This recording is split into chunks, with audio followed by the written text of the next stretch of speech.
Marcus. And I'm Charles Reed. And we're just going to go over some of the observations and data that we took from the Bentley Open House this year. We focused a lot of our research on technology implementations as well as the financing of cars. So to begin, one thing that we definitely noticed was that these customers are looking for a really hands-on experience. From the survey, we gathered that a lot of people have used an iPad in the sales process before, but that they haven't, even though it's improved the sales process, it hasn't necessarily made their decision for them. So our idea is using some of the new technology in the iPad 3 in the sales room. We want to implement reactive content based upon where the customer and the salesperson are in the sales lot or in the dealership. So as they walk closer to one car, the proximity technology from the Bluetooth 4 would actually bring that car up rather than requiring that they go in and select the car. Then talking a little bit about on the finance and price of the cars, we wanted, based on the focus groups, we wanted the app to include a financial calculator and the price of the cars within each page of each car.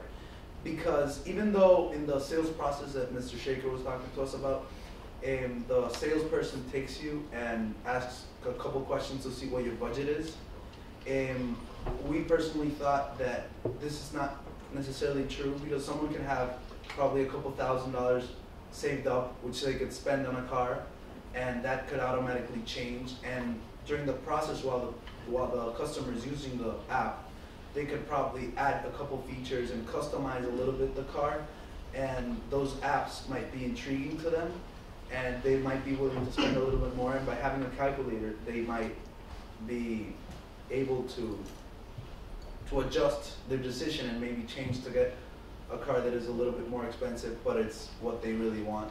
Also, being an international student, I also agree with this, because sometimes, even though there's no way for the salesperson to actually know my budget, because I don't have a social security and I don't have information that ties me to any financial, I would have to basically pay cash. I couldn't finance a car. I could say my budget is $20,000, for example, but I could actually have a budget of $25,000, and maybe there might be extras which I would pay a little bit more for, and that way I would probably spend a little bit more, and the customization part I think would help me a little bit. Another note on that is just that customers are really looking for the ability to build their car. Something that we noticed from the Mazda website and that people mentioned they really do like is the ability to add features and see how that price is affected. So taking from the Mazda website the idea that customers should be able to build their own cars, we think that should also be implemented in the app in the dealership, so that as you're walking through and seeing each of the different cars, you could add a feature to a model in the dealership, even if they don't have that feature available in a specific dealership. Also, yes, as you were saying, also they could add features that they've seen in the dealership physically, and they actually like them more than seeing them online, and that's an advantage. This gives them the opportunity to kind of try some mix and match features from different models in the showroom. Alright, an idea that came up before was in the focus group, a woman brought up, she loved the videos, but they didn't really highlight America, which a timely issue is, especially in car dealerships, is our jobs being exported to foreign countries. And so our suggestion is to highlight which components of the car were made in America.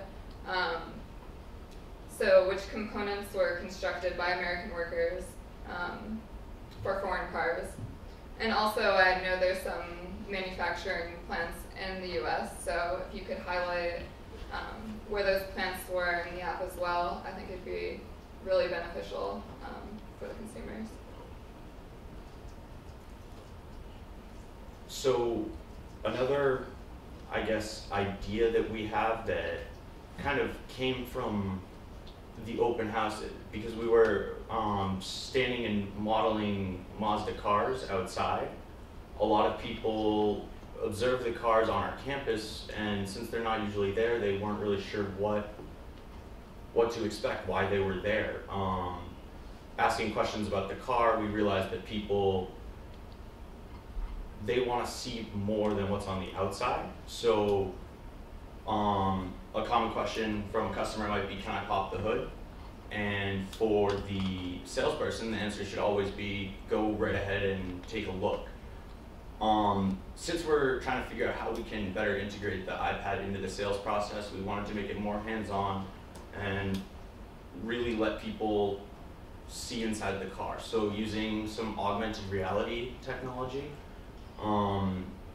we see the ability to look at a car and focus the camera from the iPad in on it and reveal like overlays on the car that give us more information about a specific feature, so that the time in the showroom isn't spent trying to find different information in the app. It's actually spent just pointing and reading, kind of like a point and shoot camera.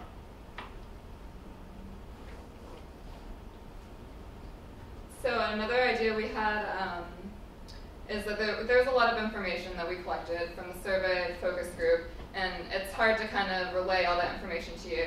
So our idea is every iPad has a front-facing camera, so why not make every customer experience a focus group? The idea is you record the customer's experience using the iPad, and then you can use that for research into how to improve the app, what the customers were saying during it. You could even make it interactive on the social atmosphere. For example, during a test drive, if you have the iPad recording the customer driving, they can send it to their friends and ask what they think about their new car and their driving experience. You guys have any questions?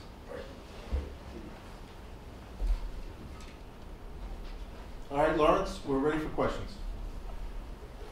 Okay, it's amazing that oh, and by the way, yes,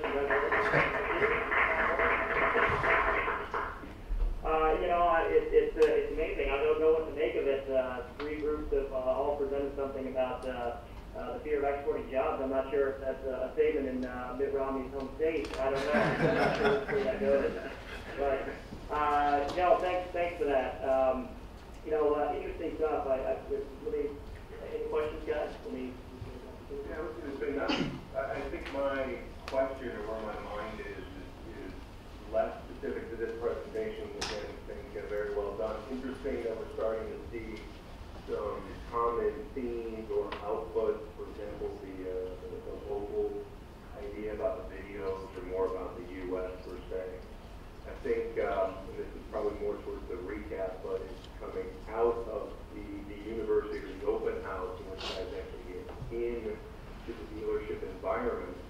You still walk away with a lot of the same findings.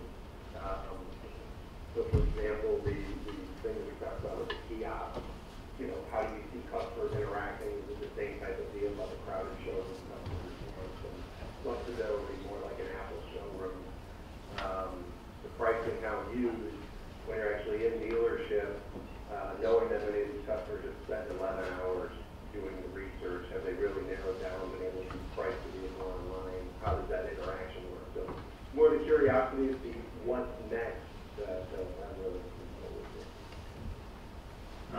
Just from my perspective, I think there were two things that you guys brought up that are very interesting, and since I'm the CIO, obviously technology always interests me, but the proximity with the vehicle and using some way to tell which vehicle you're looking at, pull that up on the screen. We have toyed with that idea. It's a great one. Expand on that, please. And the videos with the augmented reality. We've also discussed that internally. Another good idea. So thank you. Great. And just a quick question for me, and it's interesting the group taking a little bit of a different focus on some of the financing elements. Talk to me a little bit, I guess, about was the group